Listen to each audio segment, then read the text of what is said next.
ক্যাম্পাসের ভেতরে ছাত্রদল নামধারী কারো ব্যানার ফেস্টুন এগুলা থাকবে না। মিছিল স্লোগান দিয়ে ক্যাম্পাসের শিক্ষার পরিবেশ বিঘ্নিত করা, এটা ছাত্রদলের রাজনীতি না। আমরা আমাদের ভাইদের সাথে রক্তের বেইমানি করব না। তাদের রক্তের ঋণ পরিশোধ করার জন্য আগামীর বাংলাদেশ হবে সাম্য এবং মানবিক বাংলাদেশ। আগামীর বাংলাদেশ হবে তারেক রহমান ঘোষণা দিয়েছেন বৈষম্যহীন সাম্য এবং মানবিক বাংলাদেশ।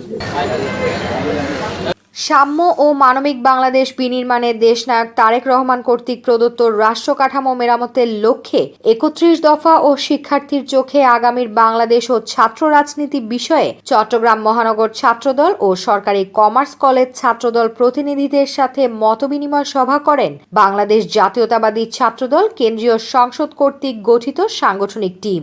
আমরা আগামীর বাংলাদেশ কেমন দেখতে চাই, আমাদের শিক্ষা ব্যবস্থা কেমন দেখতে চাই, এবং আমরা আমাদের ক্যাম্পাস আমার ঘরের মতোই আমার জন্য কিভাবে নিরাপদ হতে পারে, এটা আপনাদের কাছে পরামর্শ চেয়েছেন।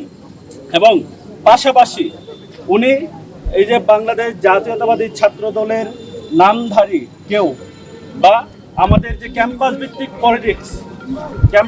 পলিটিক্স আগের দ্বারার যে মিছিল মিটিং শুডাউন স্লোগান এগুলা কোনো কিছু থাকবে না।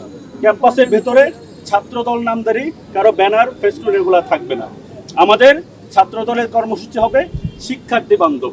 আপনারা যেমন ক্লাস ক্যাপ্টেন নির্বাচন করেন, আমাদের ছাত্রদলের নেতৃত্বও ঠিক একই স্টাইলে আপনাদের মধ্য থেকে, আপনাদের বন্ধুদের মধ্য থেকে, আপনাদের সহপাঠীদের মধ্য থেকেই এভাবে নির্বাচিত হবে। এবং আগেকার মতো যে জোর করে প্রোগ্রামে নিয়ে যাওয়া, মিছিল স্লোগান দিয়ে ক্যাম্পাসের শিক্ষার পরিবেশ বিঘ্নিত করা, এটা ছাত্রদলের রাজনীতি না। ছাত্রদল নামধারী যদি কেউ এমন করে থাকে তাহলে আপনারা সেটা প্রতিহত করবেন। প্লাস আমাদের নেতৃবৃন্দ আছেন, আমাদের মহানগরের সভাপতি সেক্রেটারি আছেন, অন্যান্য নেতৃবৃন্দ আছেন, তাদের কাছে আপনারা জানাবেন, তারা সাংগঠনিক ব্যবস্থা নেবে এবং আইনি ব্যবস্থা নেবে। আপনারা আগামীর বাংলাদেশের যে রাষ্ট্র মেরামতে ৩১ দফা পাশাপাশি আপনাদের যদি কোনো মতামত থাকে আপনাদের ক্যাম্পাস সম্পর্কে, আগামীর বাংলাদেশ সম্পর্কে, শিক্ষা ব্যবস্থা সম্পর্কে, তাহলে আপনারা সেটা বলতে পারেন।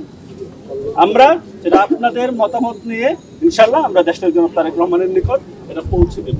এই সময় চট্টগ্রাম সরকারি কমার্স কলেজের সাধারণ শিক্ষার্থীদের সাথে রাষ্ট্র কাঠামো মেরামত সংক্রান্ত ৩১ দফার লিফলেট বিতরণ ও বৃক্ষরোপণ কর্মসূচি পালন করা হয়।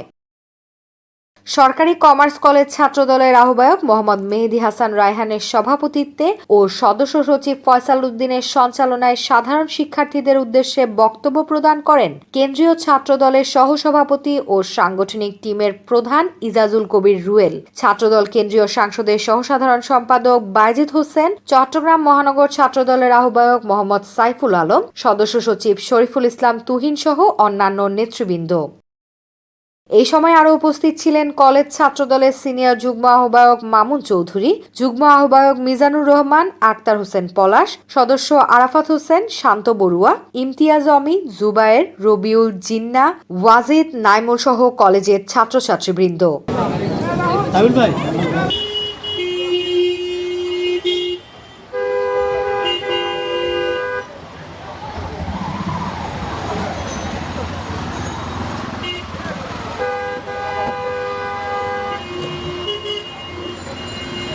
Desk news, নিউজডে 24।